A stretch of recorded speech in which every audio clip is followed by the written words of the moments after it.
The Acumatica Manufacturing Edition has a variety of different manufacturing modules. The core modules are bill of material, production order, and MRP.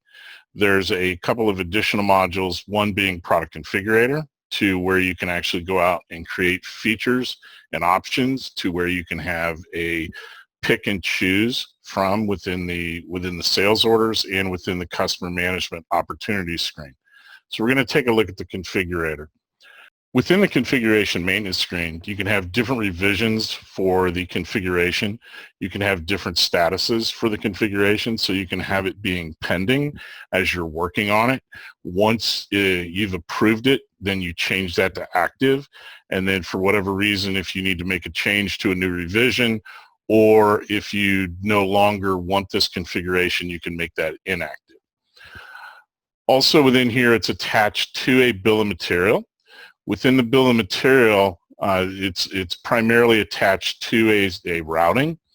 Now you can have materials associated with this that you do not have to pick and choose. So they could be standard materials that you always need whenever you make this particular item, and then have features and options on top of that. Within the features, so I have 3 different feature groups, of which down below I have my options per feature group. Now within here, if I change to a different feature, these are my different options for that feature.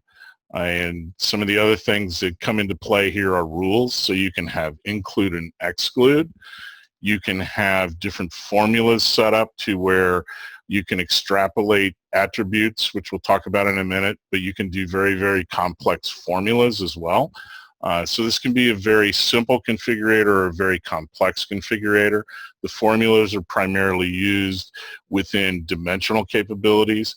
So there's a variety of different environments where the configurator fits in, windows and doors, capital equipment where you have features and options like barbecue grills, things of that nature.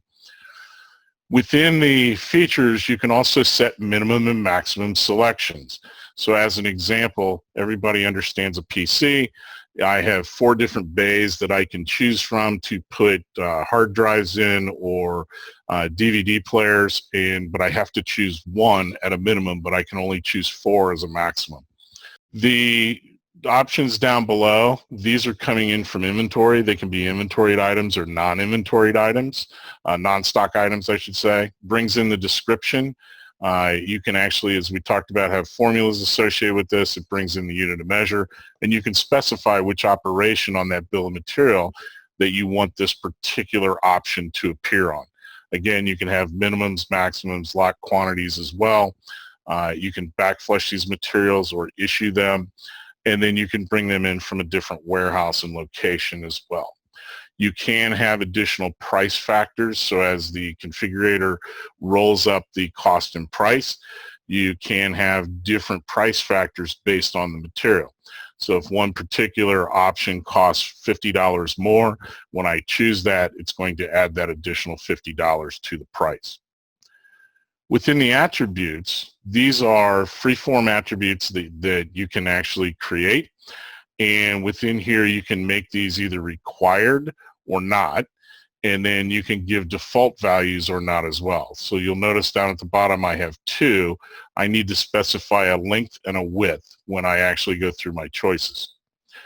You can also set what's called configuration keys. So as I go through different configurations, I'm going to still see this AM shower kit as my inventory item, but I could have different keys that allows me to do quick entry as well as take into account within reporting and capabilities like that. Within the pricing, the roll-up of this, I can either do children, I can do the parent, I can do all, and then I can calculate this either after each selection or upon the ending of the configuration. Also within here, you can actually do a test configuration.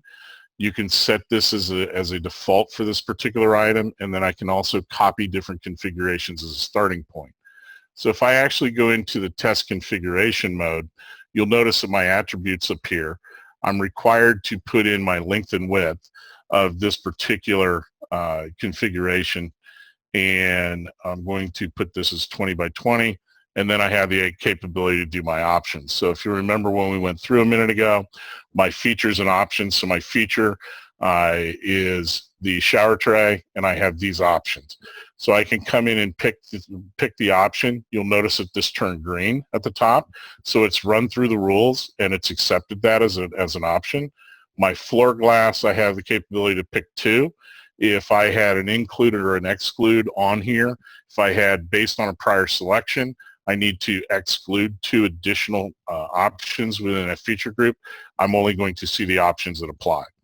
So as I come in and go through this configuration, which ones I pick, this is a valid configuration, so I can finish, and I'm done with this, and I've accepted this configuration. Now, I mentioned that this actually applies within the opportunities within customer management. There's a opportunities page, of which on the products page, you have the capability to do configurations. So you'll notice that the configure button is here. So I could actually come in and on my laptop, just an example on here, I can come in and configure this. It brings in the same screen that we were looking at. I've already gone through this one, but I have the capability to have different attributes, different options that I can pick and choose from and go down through, and now I can see which ones these are. Now, within the opportunity side, if you then get the sales order, you have the capability to create a sales order directly from here, and it will come into the sales order screen, at which point in time it will appear on your documents tab. So here's my shower kit that I was doing earlier. You'll notice that now I have a configure button on this. It's the exact same functionality that we just looked at. It brings in the capability of making these selections. Now, when you copy it in, it will actually copy the actual configuration. So there's no going back through the configuration if you don't need to make any changes. Then once I've done this and completed the configuration, then I have the capability to come out and create a production order directly from this. Once it goes to the production side, it will only have the features and options associated with that production order. So it's a true configured to order product at the end. If you care for a deeper dive demonstration based on your own organization's functionality and requirements, please reach out to your local Acumatica reseller or contact the number you're seeing up on your screen, or via info@acumatica.com.